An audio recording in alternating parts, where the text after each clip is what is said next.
오늘은 성령 강림 후 세 번째 주일입니다. 묵도하심으로 주일날 2부 예배 드리겠습니다.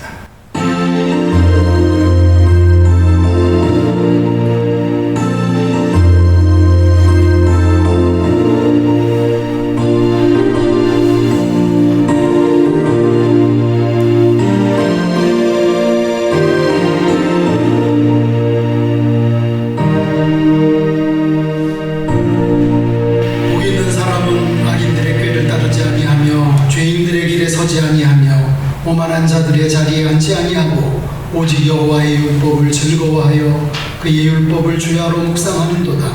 그는 시냇가에 심은 나무가 철을 따라 열매를 맺으며 그 잎사귀가 마르지 아니함 같으니 그가 하는 모든 일이 다 형통하리로다. 아멘. 모두 기립하셔서 43장 찬송 드리겠습니다.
여호와를 경외하며 그의 길을 걷는 자마다 복이 있도다. 내가 내 손이 수고하는 대로 것이라. 내가 내 집 안방에 있는 내 아내는 결실한 포도나무 같으며 내 여호와를 경외하는 자는 이같이 복을 얻으리로다. 여호와께서 시온에서 내게 복을 주시리로다. 너는 평생의 예루살렘의 번영을 보며 내 자식의 자식을 볼지어다. 이스라엘에 평안이 있을지어다. 아멘. 사도신경으로 우리의 믿음을 고백하겠습니다.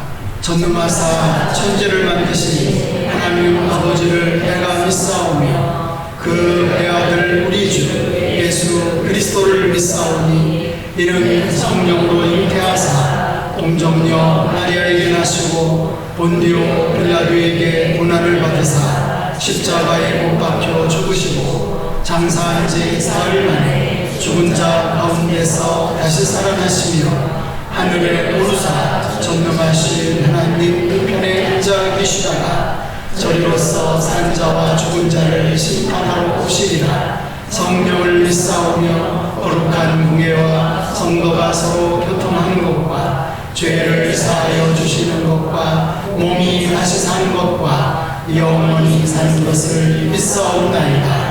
아멘.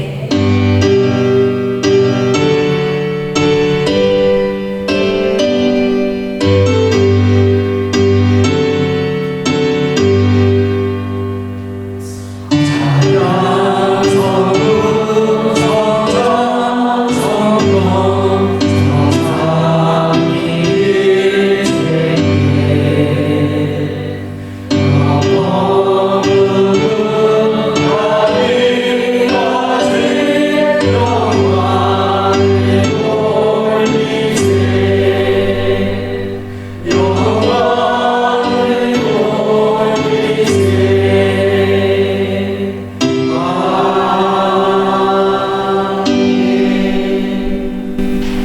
앉으시기 바랍니다. 기도드리겠습니다. 사랑의 하나님, 한 주간도 우리를 지켜주시고 건강한 모습으로 함께 모여 예배드릴 수 있게 인도해 주심에 감사드립니다. 이 시간 저희들의 예배를 기쁘게 받아주시옵고 하나님의 놀라운 영광 나타내시옵소서. 주님, 한 주간을 돌아봅니다. 말씀이 중심이 되어 주님의 뜻을 따라 살아야 됨을 알면서도 어느새 감사보다는 불평을, 낮아짐보다는 높아짐을, 베품보다는 움켜짐을 선택했던 이기적이고 교만한 모습들이 있었음을 고백합니다. 이 시간이 참된 회개의 시간이 되게 하시고 주님의 보혈로 우리의 더러운 죄가 깨끗이 용서받고 씻어지는 시간이 되게 하여 주시옵소서. 주님, 나라를 위해 기도합니다. 세상은 코로나로 인해 많은 사람들이 고통과 어려움을 겪고 있습니다. 또한 예배의 자리는 열어졌지만 사회적 지탄을 받고 눈치를 보며 예배를 드려야 하는 현실임을 고백합니다. 주님, 하루속히 바이러스가 잠잠해져 코로나로 인해 고통과 어려움을 당하는 사람들이 더 이상 늘어나지 않게 하여 주시옵소서. 또한 국가 방역의 최전선에서 수고하고 계시는 관계자들과 의료진들을 기억하여 주시옵고 특별히 감염 환자들이 하루속히 나아질 수 있도록 도와주시옵소서. 주님, 교회를 위해 기도합니다. 우리 교회가 살아계신 주님의 말씀만 전하는 하나님이 기뻐 원하시는 교회로 성장되게 하시고 오직 성령, 오직 기도, 오직 말씀만이 흐르는 교회가 되어 많은 사람들 앞에 주님을 알리는 영향력 있는 교회가 되게 하여 주시옵소서. 또한 하나님의 백성으로서 주님 주신 사명 잘 감당케 하시고 전도와 선교로 하나님의 소원을 이루어드리는 교회가 되게 하여 주시옵소서. 주님, 예배를 위해 기도합니다. 특별히 2부 예배는 교회를 섬기는 많은 봉사자들로 이루어드리고 있습니다. 주신 사명 잘 감당하며 교회를 위해 힘쓰는 봉사자들을 언제나 기억해 주시고 참된 주님의 일꾼으로서 주님께서 주신 달란트로 하늘 영광 위에 기쁘게 봉사하는 봉사자들, 이 자리에 모인 성도님들 되게 하여 주시옵소서. 이 시간 말씀 전해주시는 목사님께 영육간의 강건함을 허락해 주시고 지혜와 총명을 허락하여 주시옵소서. 듣는 이들에게 은혜를 베푸사 말씀을 통해 깨닫게 하시고 치유되게 하시고 마음에 새기어 온전히 주님 한 분만을 바라보는 귀한 자녀들이 되게 하여 주시옵소서. 시작하는 시간이 오니 마치는 시간까지 주관해 주실 줄 믿사오며 우리 주 예수 그리스도의 이름으로 기도드립니다. 아멘.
살아계신 하나님의 말씀 여호수아 1장 1절에서 9절 봉독해드리겠습니다.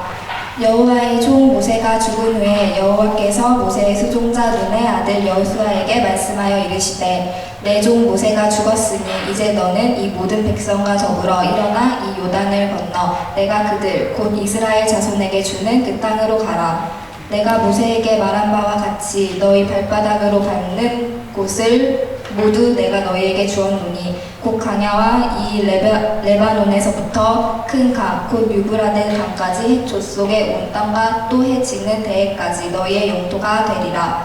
내 평생에 너를 능히 대적할 자가 없으리니 내가 모세와 함께 있었던 것 같이 너와 함께 있을 것이니라. 내가 너를 떠나지 아니하며 버리지 아니하리니 강하고 담대하라. 너는 내가 그들의 조상에게 맹세하여 그들에게 주리라 한 땅을 이 백성에게 차지하게 하리라. 오직 강하고 극히 담대하며 나의 종 모세가 내게 명한 그 율법을 다 지켜 행하고 우로나 좌로나 치우치지 말라. 그리하면 어디로 가든지 형통하리니 이 율법책을 내 입에서 떠나지 말게 하며 주야로 그것을 묵상하여 그 안에 기록된 대로 다 지켜 행하라. 그리하면 내 길이 평탄하게 될 것이며 네가 형통하리라. 내가 내게 명령한 것이 아니냐. 강하고 담대하라. 두려워하지 말며 놀라지 말라. 네가 어디로 가든지 내 하나님 여호와가 너와 함께 하느니라 하시니라. 아멘. 옆에 뒤에 누가 오셨나 보시고 인사를 하겠습니다. 자, 이스라엘 민족은 애굽을 떠나서 광야 생활을 40년간이나 했습니다. 그런데 그것이 그들의 삶의 전부는 아니었습니다. 자, 이제 그들은 하나님이 주시기로 약속한 땅, 젖과 꿀이 흐르는 가나안 땅으로 가야 했습니다. 가나안 땅은 하나님께서 이스라엘 민족을 위해서 예비해 두신 땅이었습니다. 그들은 그 땅에 들어가서 하나님이 원하시는 삶을 살아 하나님께 영광을 돌려야 했습니다.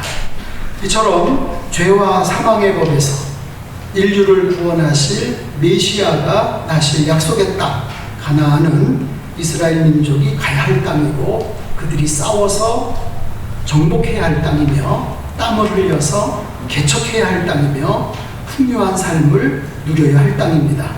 자, 그런데 이스라엘 민족은 애굽에서는 자유와 해방을 얻었지만 그들의 목표인 가나안에 돌아가지 못하고 광야에서 방황하고 있었습니다.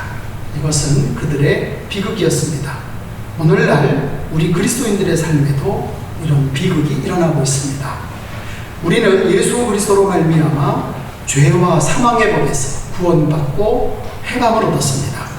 제사함의 감격을 체험했습니다. 하나님의 자녀가 되었습니다. 그러므로 우리의 목표는 하나님이 우리를 위하여 예비하신 놀랍고 감격스럽고 역동적인 삶을 체험하는 가운데 하나님을 영화롭게 하는 것입니다.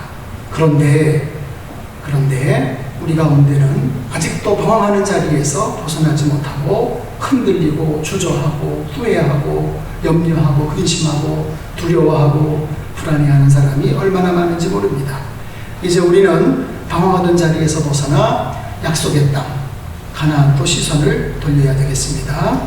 이 땅은 반드시 이스라엘 백성의 땅이 된다고 하나님은 약속하셨습니다. 오늘 본문 말씀에 내 종 모세가 죽었으니 이제 너는 모든 백성과 더불어 일어나 이 요단을 건너 내가 그들을 곧 이스라엘 자손에게 주는 그 땅으로 가라. 내가 모세에게 말한 바와 같이 너희 발바닥으로 밟는 곳은 모두 내가 너희에게 주었느니 곧 광야 이 레바논에서부터 큰 강 곧 유브라데 강까지 해쪽 속의 온 땅과 또 해지는 쪽 대해까지 너희의 영토가 되리라 했습니다. 그런데 우리가 명심할 것은 가나안이라고 하는 하나님의 약속은 포장이 되어 있는 선물 같은 것이 아니라는 거예요. 오늘 말씀 5절을 보시면 내 평생에 너를 능히 대적할 자가 없으리니 내가 모세와 함께 있었던 것 같이 너와 함께 있을 것임이니라. 내가 너를 떠나지 아니하며 버리지 아니하리니 강하고 담대하라. 너는 내가 그들의 조상에게 맹세하여 그들에게 주리라 한 땅을 이 백성에게 차지하게 하리라고 했습니다. 아멘. 이미 다 포장이 되어서 준비된 것이라면, 그래서 받기만 하면 되는 것이라면 마음을 강하게 하라, 용기, 담대히 하라, 담력, 왜 필요하겠습니까? 오늘 본문 말씀 가운데 마음을 강하게 하고 담대히 하라, 이 말씀이 3번이나 반복된 것을 보면 하나님이 주시기로 약속한 땅은 피와 땀과 눈물의 수고를 통해서 얻어야 할 땅인 것을 알 수 있습니다. 아멘. 그렇습니다, 여러분. 우리가 잘 깨달아야 됩니다. 우리가 신앙생활을 하면서 참으로 명심해야 될 게 바로 이거예요. 하나님이 우리에게 주시기로 하신 모든 약속들은 수고해야 돼요. 아멘. 피와 땀과 눈물의 수고를 통해서 얻어야 할 것들입니다. 아멘. 그렇습니다. 우리가 이걸 깨달아야 돼요. 세상에서도 성공하는데 요행이란 있을 수 없습니다. 우리의 신앙도 마찬가지입니다. 우리 신앙에 무슨 요행이 있겠습니까? 어림도 없죠. 하나님은 우리에게 정말 가나안 같은 삶을 약속하시는데 수고와 올바른 신앙생활 하려는 노력과 도전을 통해서 우리의 삶이 영육간에 풍성하게 될 것입니다. 아멘. 역사를 통해 보세요. 피 흘리지 않고 위협이 이루어진 예가 없습니다. 눈물 없이 값 있는 일이 성취된 적이 없습니다. 땀 흘리지 않고 배업이 실현된 적이 없습니다. 피는 용기의 상징이에요. 눈물은 정성의 상징이고 땀은 노력의 상징입니다. 피와 눈물과 땀, 이것이 구원받은 우리에게 번영과 행복을 약속합니다.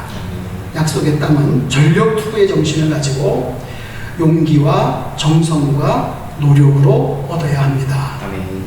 그러기에 어떤 사람이 진정 복이 있습니까? 첫째는 하나님의 복된 약속을 의심 없이 믿는 사람이에요.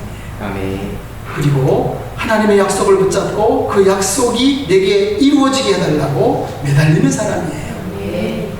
그 다음 마지막으로 그 약속을 이루기 위해서 전력 투구의 정신을 가지고 용기와 정성과 노력을 다하는 자입니다. 아멘. 이스라엘 백성들을 애굽에서 구원하신 하나님께서는 지도자 모세가 죽었을 때 그 후계자로 여호수아를 세우셨습니다. 그리고 하나님께서는 성공적인 가나안 진입과 정착에 관해 밝히셨어요. 이 말씀은 바로 죄악 세상 애굽에서 나온 성도들에게 밝히시는 가나안의 복을 누리는 비결이 되겠습니다. 평탄과 형통의 삶의 비결이 되겠습니다. 저는 오늘 본문을 통해서 여러분들을 가나안의 형통의 복을 누리는 길로 안내하려고 합니다.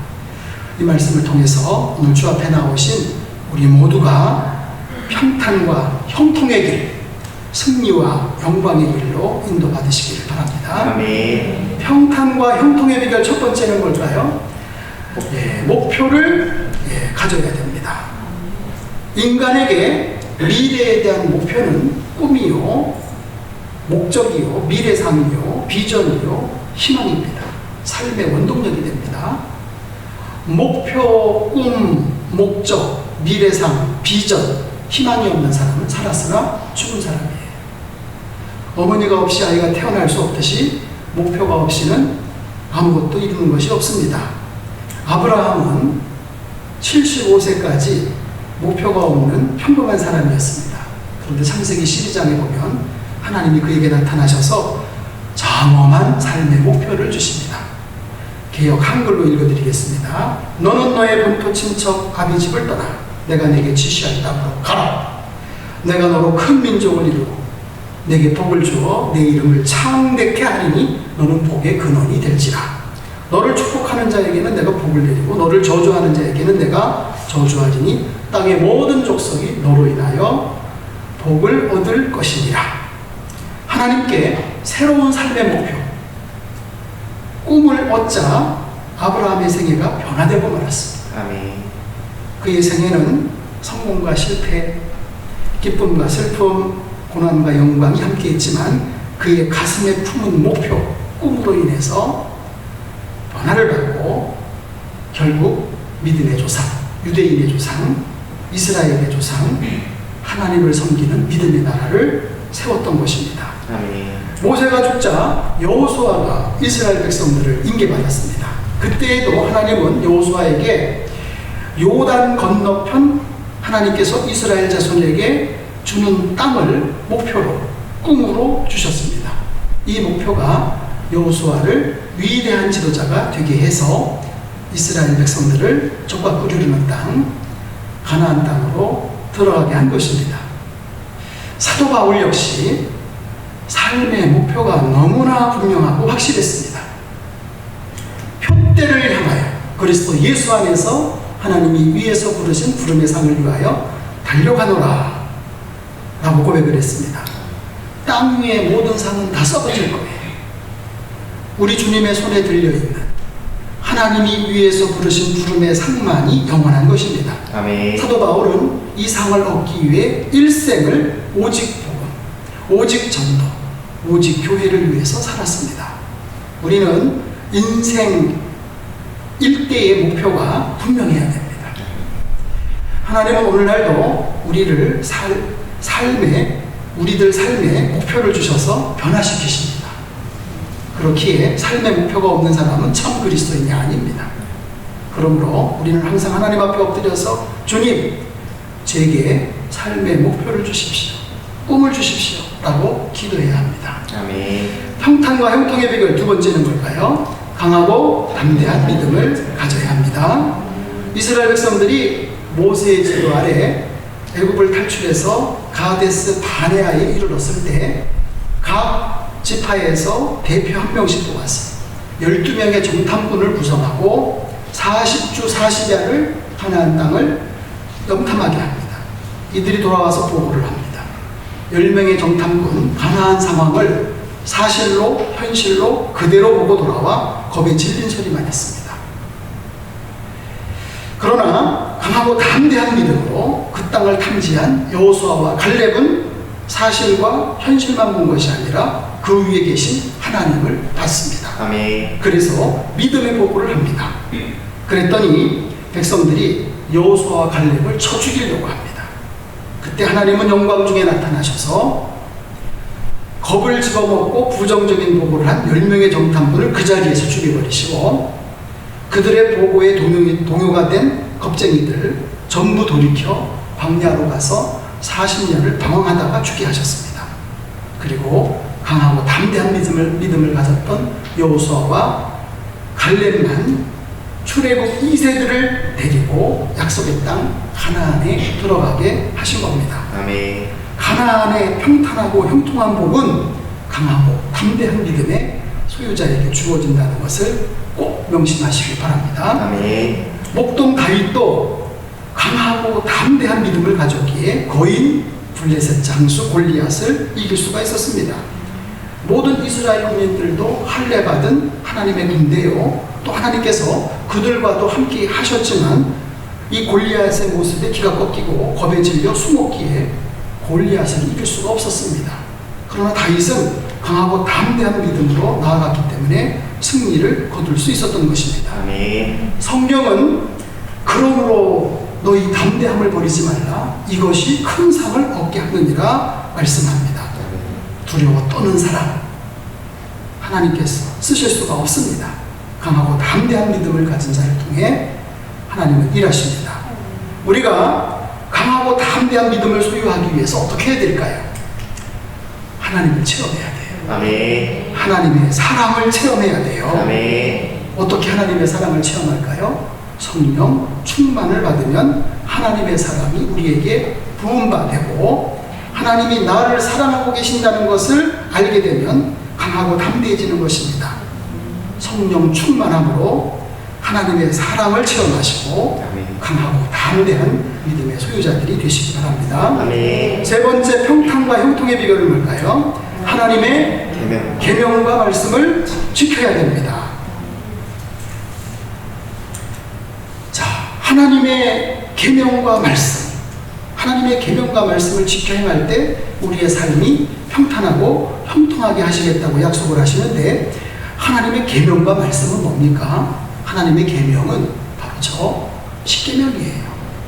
구약 성경을 끝맺을 때 하나님은 아론의 제사장직 하에서 주어진 모든 의식과 제사를 다 철폐해 버리셨습니다. 그리고 예수 그리스도를 믿게 하심으로 구원받게 하셨습니다.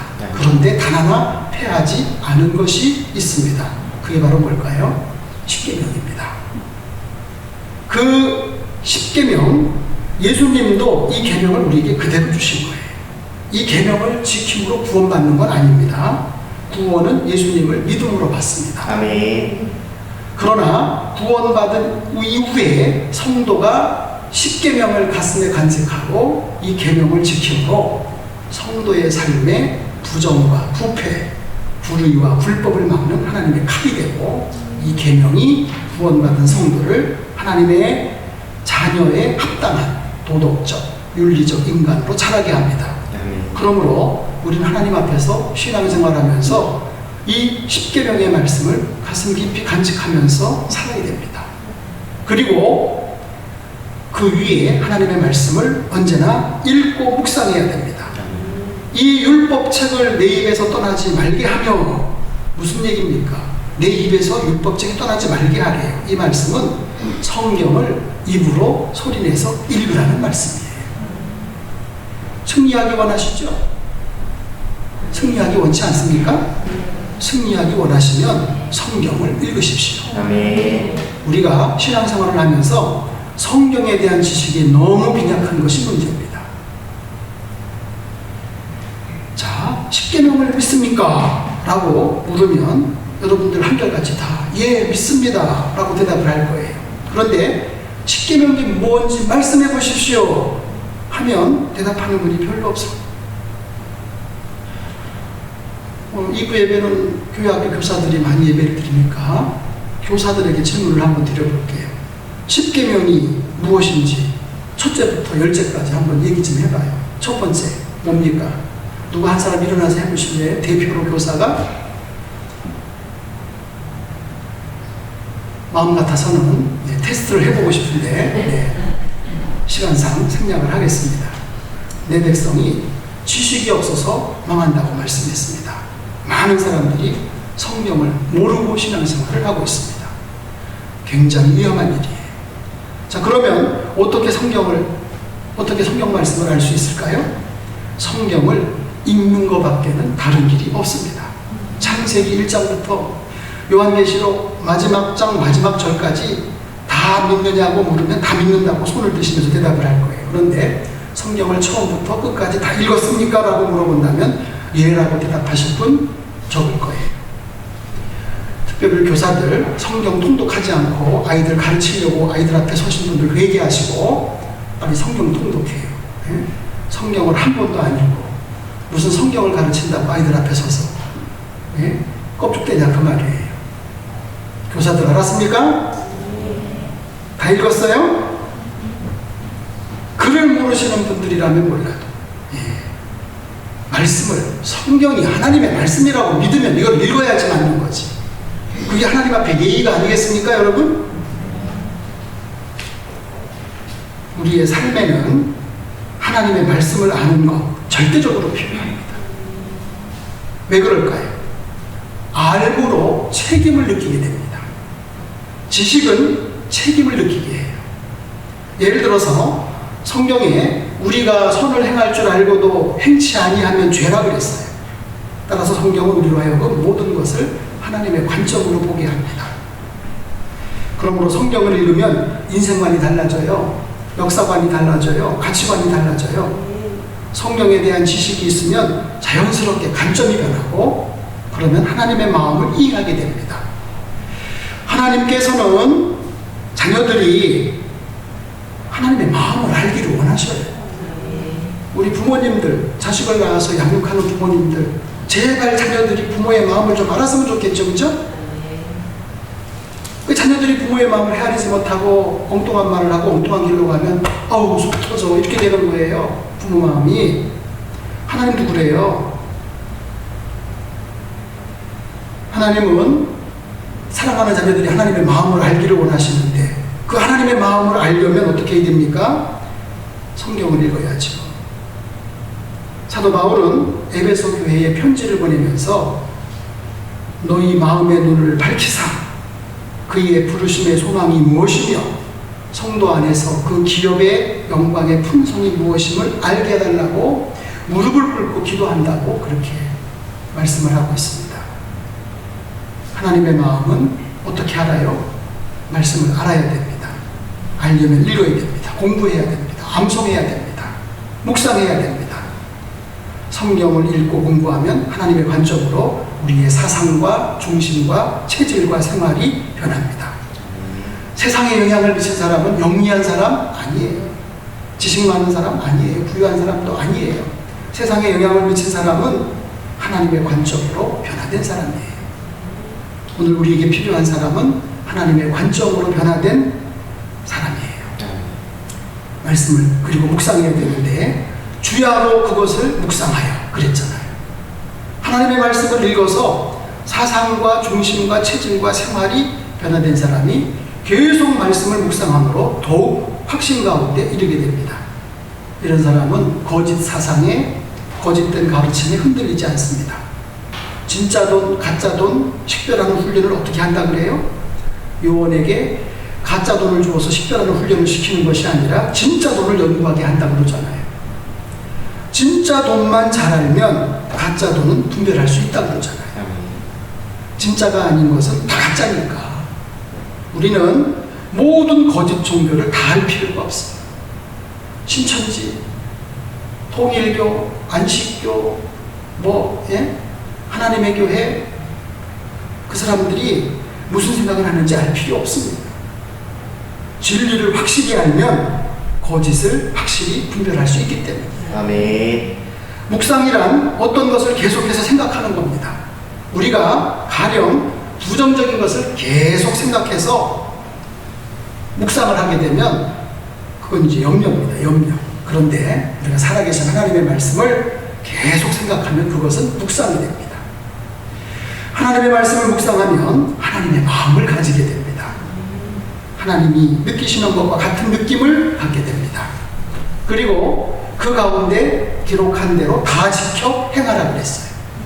읽어서 알게 되고 알아서 변화되어서 확신 가운데 있게 되므로 말씀대로 사는 것입니다. 오늘 본문 8절 말씀 보세요. 이 율법책을 내 입에서 떠나지 말게 하며 주야로 그것을 묵상하여 그 안에 기록된 대로 다 지켜 행하라. 그리하면 내 길이 평탄하게 될 것이며 내가 형통하리라 했습니다. 아멘. 이 약속은 굉장한 약속이에요. 자다가도 놀래서 뻘떡 일어날 말씀이에요. 하나님께서 우리에게 평탄하고 형통한 삶을 살기를 원하느냐고 묻고 계시는 거예요. 여러분, 평탄하고 형통한 삶 살기를 원하시죠? 네. 그 비결은 아주 간단해요. 하나님께서 우리에게 말씀해 주신 것들을 계속해서 읽어서 알고 알아서 변화되어서 확신 가운데 있으면서 말씀대로 살려는 거예요. 아멘. 삶이 평탄하고 형통하기를 원하면 결론적으로 말씀대로 살려는 거예요. 하나님의 말씀대로 살면 삶이 훨씬 쉬워집니다. 어리석은 실수를 하지 않게 됩니다. 공연한 염려를 할 필요가 없어요. 두려워할 것도 없어집니다. 내 경험을 통해서 어렵게 배우지 않고 다른 사람의 경험으로부터 직접 배울 수가 있습니다. 이렇게 배우는 것이 훨씬 현명합니다. 우리는 말씀을 듣기만 하는 자, 읽기만 하는 자, 알기만 하는 자가 아니라 행하는 자가 되어야 합니다. 아멘. 야고보서 1장 22절에 너희는 도를 행하는 자가 되고 듣기만 하여 자신을 속이는 자가 되지 말라고 했습니다. 들은 하나님의 말씀, 읽은 하나님의 말씀, 그래서 아는 하나님의 말씀, 그 말씀으로 인해서 내 인생관, 가치관, 직업관, 가정관, 국가관, 세계관이 변화되고 확신 가운데 거하는 삶이 되었다면 이제는 실제로 행해야 됩니다. 그렇지 않으면 자신을 속이는 자가 됩니다. 문제는 우리가 행하는 것보다 아는 것이 더 많다는 사실입니다. 배워서 알기는 하지만 그것을 행하기 전에 다른 주제로 옮기는 것이 우리의 문제입니다. 그런데 사실 행하기 전에는 배운 것, 아는 것, 깨달은 것이라고 할 수가 없습니다. 그래서 우리 예수님은 뭘 강조하셔요? 열매를 강조하시잖아요. 하나님께서는 우리가 듣는 것, 읽는 것으로, 아는 것으로, 변화된 것으로, 확신 가운데 거하는 것으로 그치는 것이 아니라 행하기를 기대하십니다. 하나님의 말씀을 실천해야 됩니다. 이론은 실험을 통해서 확인되는 거 아니겠어요? 우리 예수님도 말씀하셨습니다. 그러므로 누구든지 나의 이 말을 듣고 행하는 자는 그 집을 반석 위에 지은 지혜로운 사람 같으리니. 행해야 합니다. 행하는 것은 어렵습니다. 그러려면 평생 끊임없이 하나님의 말씀을 읽고 주야로 묵상해야 됩니다. 아멘.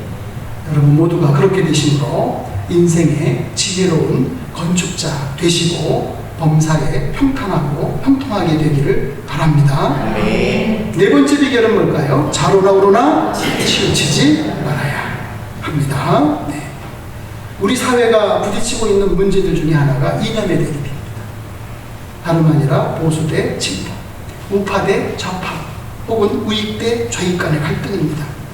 우파니 좌파니 하는 말이 쓰여지기 시작하기는 프랑스 혁명 직후부터 프랑스 혁명 직후 국회의원들의 좌석 배치에서 보수적인 성향을 지닌 분들은 오른편에 앉히고 진보적인 성향을 지닌 분들은 왼편에 앉았기에 보수 축은 우파 혹은 우익, 라이트 윙이라고 부르게 되었고요. 진보 측은 좌파 혹은 좌익, 레프트 윙이라 부르게 되었습니다. 보수, 곧 우익은 기존의 것들 중에 값진 것들을 지켜나가자는 생각과 자유와 성장을 중시하는 쪽입니다. 진보, 곧 좌익은 기존의 것을 혁파해서 새 것을 이루자는 생각과 평등과 분배를 강조합니다. 그래서 보수, 우익편으로 자유민주주의와 자본주의가 발전을 했고 진보, 좌익편으로 사회주의와 공산주의가 발전을 하였습니다. 그리고 좌익편에서는 평등과 분배를 강조하다 보니까 어쩔 수 없이 전체주의 내지는 통제주의가 발전할 수밖에 없었습니다. 자, 그렇다면 우리 그리스도인들은 어느 편을 따라야 되겠습니까? 현실적으로 어느 한 편을 선택하지 않으면 안 되는 경우가 있습니다. 그 답을 우리는 성경에서 찾을 수밖에 없는데 이 점에 대해서 성경은 뭐라고 가르치고 있습니까? 하나님의 말씀인 성경은 거듭거듭 말해주고 있습니다. 자로나 우로나 치우치지 말라는 교훈이에요. 건강한 신앙생활을 하기 위해서도 역시 좌로나 우로나 치우쳐서는 안 됩니다. 가령 한쪽에서는 쓸데없는 신비주의나 영적인 것에 너무 집착하지 말고 오직 말씀만 봐라 이렇게 주장을 합니다. 그러나 말씀 자체가 사람의 이성과 상식으로는 이해할 수 없는 부분으로 이루어져 있습니다. 그러므로 오직 말씀만을 주장하며 체험적인 신앙을 거부하는 이들은 가슴이 냉랭한 머리로만 아는 신앙 내지는 지나친 지적교만에 빠지거나 도덕주의에 치우칠 수 있습니다. 그래서 영적인 문제가 닥치면 혼란과 혼돈에 빠지고 맙니다. 그리고 영적 성장에 이르지 못합니다. 또한 성령 충만이나 신비적 체험이 없는 신앙이 아니면 아무것도 아니다 이렇게 주장하는 사람들이 있습니다. 그러다 보니까 가장 중요한 십자가와 부활의 복음 진리에서 이탈되기도 하고 자기가 체험하고 경험한 한도 내에서만 믿음을 받아들입니다. 그래서 현실적인 문제가 닥치면 말씀을 이해하지 알지 못하기 때문에 미혹의 영에 빠지기 쉽습니다. 그리고 바른 지식 안에서 건전한 성장에 이르지 못합니다. 말씀은 기록된 말씀, 로고스라고 그러죠, 그렇죠? 예, 기록된 말씀을 통해서 레마, 지금 내게 성령으로 감동해서 주시는 말씀이 돼야 됩니다. 그렇게 되지 못하면 어떻게 될까요? 살아있지 못하고 문자적 기록에 그치고 맙니다. 기록된 말씀의 로고스를 통해서 지금 내게 하시는 하나님의 말씀을 들을 수 있는 레마에 이르러야 됩니다. 아멘. 그러므로 가장 바람직한 신앙은 기록된 로고스의 말씀에도 통달하고 그 다음 성령의 내주, 인도, 역사, 충만, 교통하심 속에서 하나님이 지금 내 심령에 말씀하시는 레마의 음성을 들어야 됩니다. 아멘. 성부, 성자, 성령의 하나님을 인지하며 성부, 성자, 성령의 하나님을 개인적으로 경험하고 체험하고 만나야 됩니다. 하나님이 머릿속에서만 절대적인 신적 존재로만 인식되는 것이 아니라 나의 하나님, 나의 예수님, 나의 성령님이 되어야 합니다. 그리고 자로나보나 치우치지 말라라고 하는 이 말씀의 의미는 우리의 모든 삶, 신앙생활이나 사회생활에서 앞만 보고 나가라는 말씀이고, 앞만 보고 나가라는 말씀은 뒤돌아보지 말라는 말씀이고, 뒤돌아보지 말라는 말씀은 과거에 집착하지 말라는 말씀이에요. 누구든지 과거에 집착하여 살면 결코 승리자가 될 수 없습니다.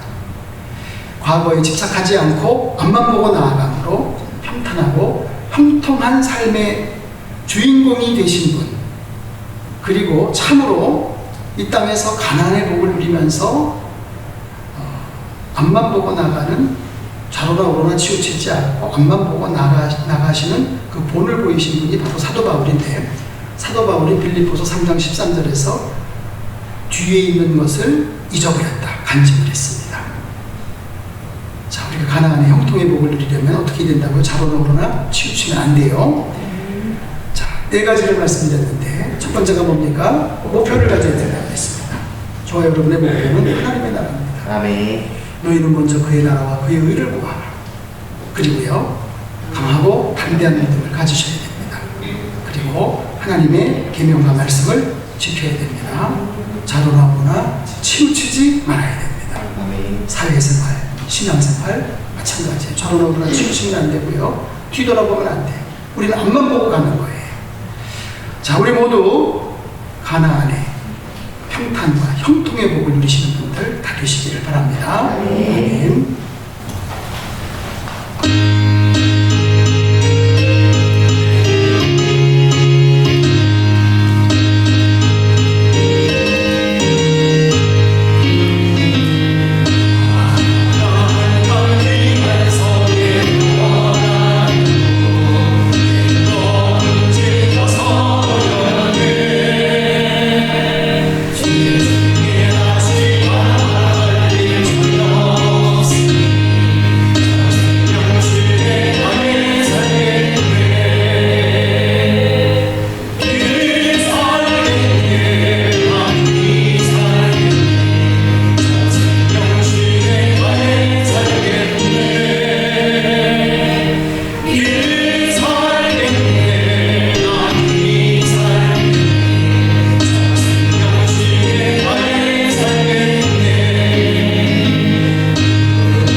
지난 1일 동안에 예수님 저희들 인도해 주시고 성령 강림 후 3번째 주일 맞아 이렇게 주의 전에 올라 경배하게 하시니 감사드립니다. 아버지께서 사랑하셔서 만세전에 택하시고 불러주신 사랑하는 이 시간 말씀을 듣고 머리를 숙였습니다. 물로 씻어주시고 불로 태워주시고 피로 깨끗게 하여 주옵소서. 약속하신 대로 복을 주셔서 항상 지켜주시고 은혜 베풀어 주시고 평강으로 함께하여 주옵소서. 믿음으로 말씀으로 성령으로 은혜로 가득 채워주셔서 주님 원하시는 모습으로 변화되게 하시고 주님 원하시는 분량에 이르게 도와 주시옵소서. 성령 강림절을 보내고 있습니다.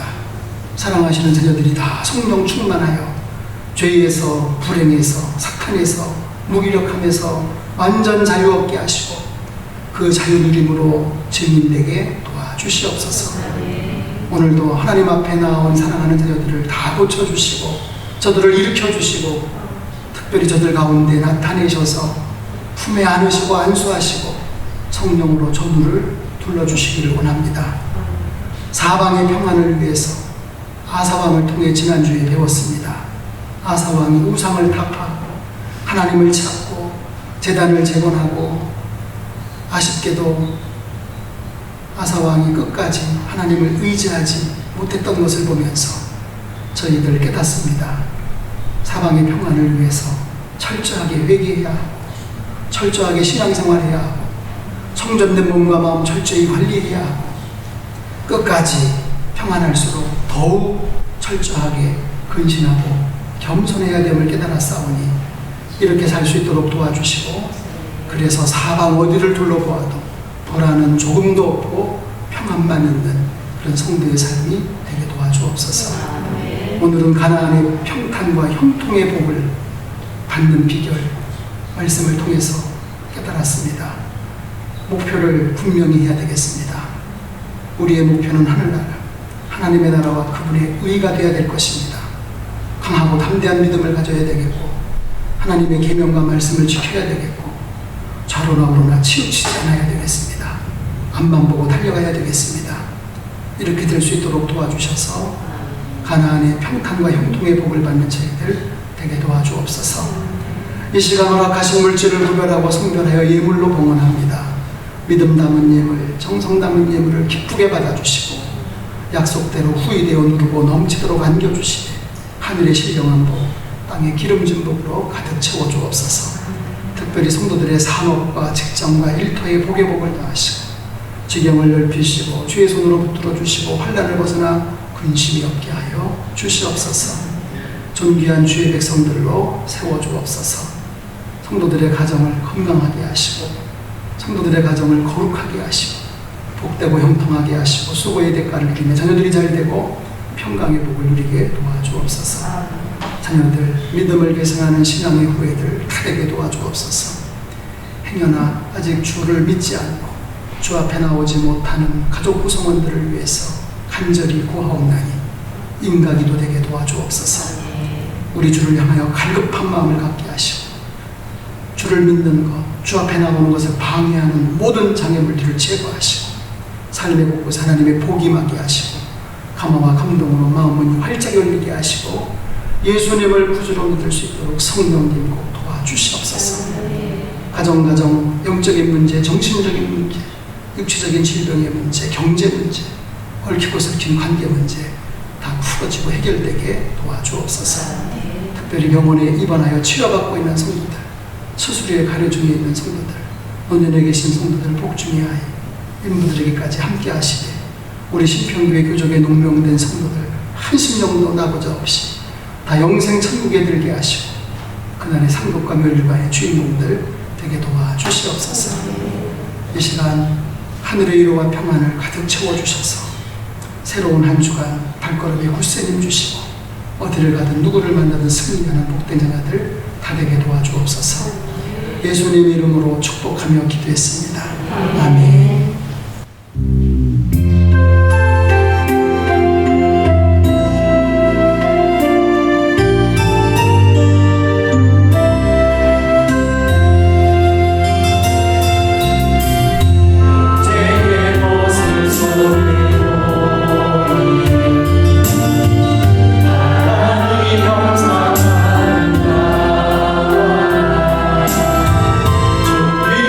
주의